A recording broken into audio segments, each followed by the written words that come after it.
ओहो, तो सत श्री अकाल, क्या हाल चाल, केम छो। तो स्वागत है आपका इस वर्ल्ड ऑफ ब्लैक लोर एनिमे में। और अगर आपने मेरे साथ एनिमे देखना चालू कर दिया तो फिर एंड में आपको रिग्रेट तो कुछ नहीं होगा, बल्कि आपको उससे प्यार हो जाएगा। तो चलिए चलते इस ब्लैक लोर एनिमे की दुनिया में। तो इसी के साथ हमारा पहला एपिसोड शुरू होता है, जिसका नाम है आस्था यूनो। तो एपिसोड की शुरुआत में हमें दिखाया जाता है एक कंकाल राक्षस का, जिसे आगे पहले विजार्ड किंग ने हराया होता है और उसकी स्टैचू भी उसके ऊपर बनी होती है। और फिर हमें दिखाया जाता है कि किसी ने अपने बच्चों को चर्च के बाहर छोड़ के चले गए। फिर वहाँ के फादर उन्हें अंदर ले आते हैं और फादर उन्हें देखने लगता है और सोचने लगता है कि कहीं उतना भाई तो नहीं, और आस्था की हरकतों से पता चल जाता है। फिर फादर देखते हैं कि दोनों की टी शर्ट्स पे उनके नाम भी लिखे होते हैं। अब इसलिए हमारे मेन कैरेक्टर का नाम होता है आस्था और दूसरे का होता है यूनो। और फिर फादर उनका स्वागत करता है और बोलता है आज से ये घर तुम्हारा भी है, वेलकम आस्था यूनो। तो चलिए अब चलते 15 साल आगे। तो जैसे हम सब जानते हैं कि एक मैजिक वर्ल्ड है, यहाँ पर पावर ही सब कुछ है और यहाँ के लोग भी इसी पे टिके हैं। और तभी एक चिल्लाने की आवाज आती है और वो और कोई नहीं, अपना ग्रोन अप आस्था है, जो कि भी बड़ा हो चुका है और हरकतें वैसी ही है। हाँ, ये लौंडा जिस चर्च में पला बड़ा है उसी चर्च की सिस्टर को लगा रहा था। मैं एक दिन विजार्ड किंग बनूंगा और तुम्हें दुनिया की सबसे खुश औरत रखूंगा, तो क्या तुम मुझसे शादी करोगी? कि तभी सिस्टर बोलती है मैं नहीं कर सकती। फिर आस्था बोलता है कि मैं हार नहीं मानूंगा, कर लो कर लो कर लो कर लो कर लो। कि तभी सिस्टर का दिमाग फिर जाता है और वो अपने पावर से आस्था को घुसड़ दे मारती है। फिर उसे मारने के बाद सिस्टर लिली उसे माफी मांगने लगती है और तभी पीछे से कुछ बच्चे आते हैं और वो कहते हैं काफी सही काम किया आपने। फिर आस्था वापस उठकर अपनी हरकतें चालू करने वाला होता है कि तभी वहाँ पर एंट्री होती है अपने साइड कैरेक्टर की, जो कभी ग्रोन अप होते होते काफी सिग्मा बन चुका है। नाम तो पता ही होगा, यूनो। तो यूनो उसे उसकी हरकतें करने से रोक देता है और आस्था उसे बोलता है अरे भाई ऐसे मौके पे बीच में मत आया कर। फिर यूनो बोलता है तो ऐसा है क्या, जरा एक बार खुद को देखो, तुम कितना हल्ला करते हो, तुम्हारी हाइट कितनी कम है और तुम्हारा तो दिमाग है ही नहीं। अरे मुन्ने, सिस्टर लिली एक चर्च की एक सिस्टर है जो कि गॉड को पूछती है, तो फिर तुझसे शादी क्यों करेगी?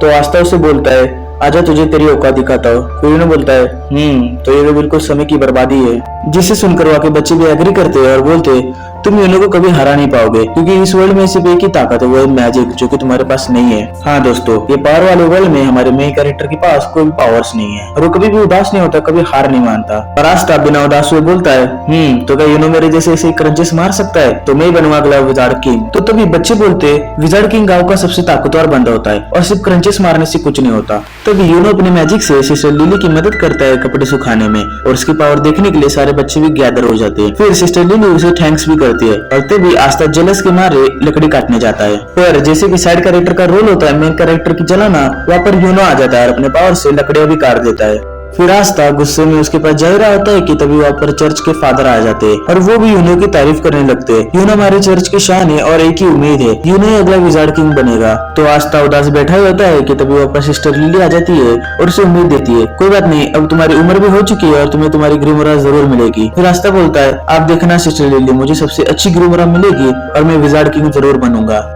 तो फिर बात कुछ ऐसी है कि जब कोई 15 साल का हो जाता है तो फिर क्लोर किंगडम में एक इवेंट होता है जहाँ पर सबको उनकी ग्रेमोरा मिलती है। तो ग्रेमोरा एक बुक होती है जिसपे 3 लीव्स बने होते हैं, जिससे उनकी पावर इनहेंस हो जाती है और उन्हें और पावर मिलती है। तो फिर ये सब सुनने के बाद आस्था यूनो को बोलता है क्यों है ना यूनो, और उसकी तरफ हाथ बढ़ाता है, पर यूनो उसे इग्नोर कर देता है और वहाँ से चल देता है। फिर गुस्से में आस्था भी वहाँ से चल देता है और बोलता है रुको, मैं तुम सबको दिखा दूंगा, तुम सब बस देखते जाओ मैं क्या क्या कर सकता हूँ।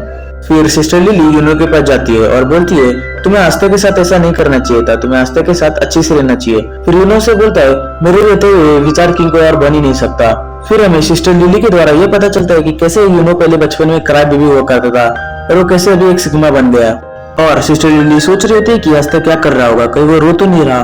पर आस्था कभी हार नहीं मानता, वो ट्रेनिंग कर रहा होता है। 994, 995, 996, 997, 998, 999,000 मैं विजार्ड किंग बनकर रहूंगा, पर उससे पहले मेरे को ट्रेनिंग करनी पड़ेगी।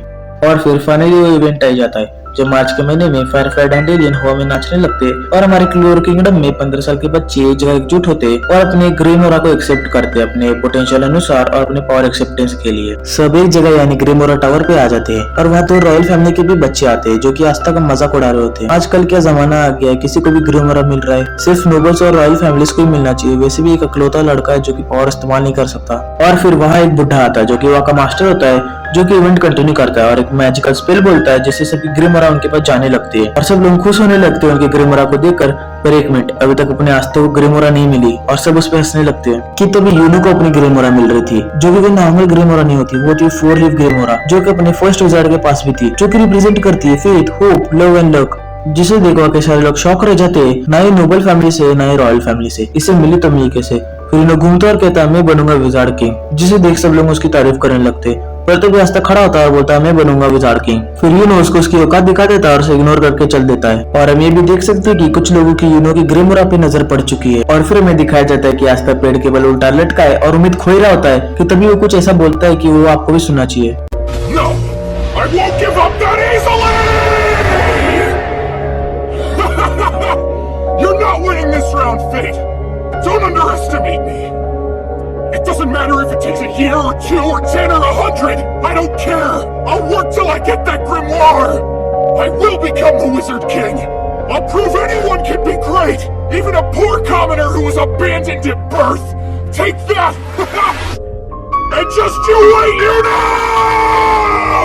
फिर जैसे ही लोगों की नजर उस पर पड़ चुकी थी, 2 रॉयल फैमिली के लोग आते हैं उसकी ग्रेमोरा चुराने। वो लोग अपनी ग्रेमोरा में से फायर अटैक करते हैं, पर यूनो बिना किसी ग्रेमोरा इस्तेमाल किए उनके अटैक को ब्लॉक कर देता है कि तभी वहां से चेंज निकल आती है और उन दोनों को पकड़ लेती है। और वहां से एक आदमी आता है और बोलता है क्या तुम लोग पागल हो जो तुम 4 लीफ ग्रेमोरा को जलाने जा रहे थे। फिर वो यूनो को भी पकड़ लेता है अपने चेंज के द्वारा और उससे वो ग्रेमोरा भी ले लेता है। फिर यूनो बोलता है तुम कौन हो? फिर वो बोलता है मेरा नाम है रियोची। फिर यूनो बोलता है हाँ मैं तुम्हें जानता, तुम काफी बड़े चोर हो। फिर यूनो से बोलता है तुम्हें पता ही होगा कि ये ग्रेमोरा को सिर्फ उसका सिलेक्टेड ओनर इस्तेमाल कर सकता है। फिर रियोची बोलता है हाँ मुझे पता है, पर ब्लैक मार्केट में इसकी कीमत बहुत है और तुम्हारा सफर विजार्ड किंग बनने का चालू होने से पहले खत्म होने वाला है और तुम्हारा पेंडेंट काफी अच्छा है वैसे। कि तभी वहाँ पर आस्था काफी झक्कास एंट्री मारता है और बोलता है क्या चल रहा है यहाँ पर और तुम्हारे पास यूनो की ग्रेमोरा क्या कर रही है, चुपचाप उसे वापस कर दो। फिर रियोची बोलता है रे तो वही है ना जिसे ग्रेमोरा नहीं मिली। आस्था बोलता है हाँ पर मैं वो भी हूँ जो विजार्ड किंग बनेगा। और फिर रियोची उस पर अटैक करने वाला होता है कि यूनो बोलता है आस्था यहाँ से भाग जाओ, पर आस्था नहीं भागता और उसके सारे अटैक डॉज कर लेता है और उसके पीछे पहुंच जाता है और उस पर पंच मारने वाला होता है कि तभी रियोची की चेन से पकड़ लेती है और फिर उसे बहुत गंदा मारता है और दीवार में दे मारता है।